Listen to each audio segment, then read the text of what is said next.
Hi hello friends, ನಾನೀಗ ಒಂದು tips ಹೇಳ್ತಾ ಇದ್ದೀನಿ. ಗೋಟ್ ಕಟ್ಟೋಕ್ಕೆ ಬರೋದಿಲ್ಲ ಅಂತ ಅನ್ನೋರು ಏನು ಮಾಡಬೇಕು ಅಂತ ತೋರಿಸ್ತೀನಿ ನೋಡಿ.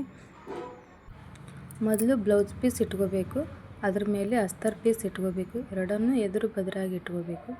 ಎರಡೂ ಎದುರು ಬದ್ರ ಇಟ್ಕೊಂಡು ಅವಕ್ಕೆ ಚೆಂದಂಗೆ ನೀಟಾಗಿ ಹೊಲಿಗೆ ಹಾಕೋಬೇಕು. ಎರಡಕ್ಕೂ ಹೊಲಿಗೆ ಹಾಕೋಬೇಕು.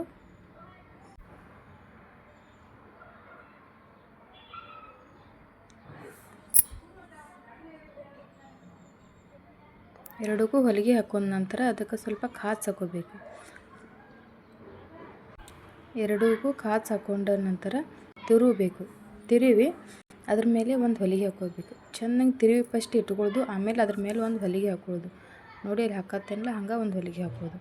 ಹೊಲಿಗೆ ಹಾಕೊಂಡ್ಮ್ಯಾಗ ನೋಡಿ ಈಗ ರೆಡಿ ಆಗೈತಿ. ಹಂಗೆ ಕಾಣಿಸ್ತೈತೆ ನೋಡ್ರಿ. ಹೊಲಿಗೆ ಹಾಕೊಂಡ್ಮ್ಯಾಗ ನಾವು ಗೋಟ್ ಕಟ್ಕೊಳಕ್ಕೆ ಬರದೇ ಇರೋರು ಹಿಂಗೆ ಹೊಲ್ಕೋಬೋದು. ಗೋಟ ಕಟ್ಕೋಬೇಕಂತೇನಿಲ್ಲ, ಹಿಂಗೆ ಹೊಲ್ಕೊಂಡ್ರೂ ನಡಿತೈತಿ.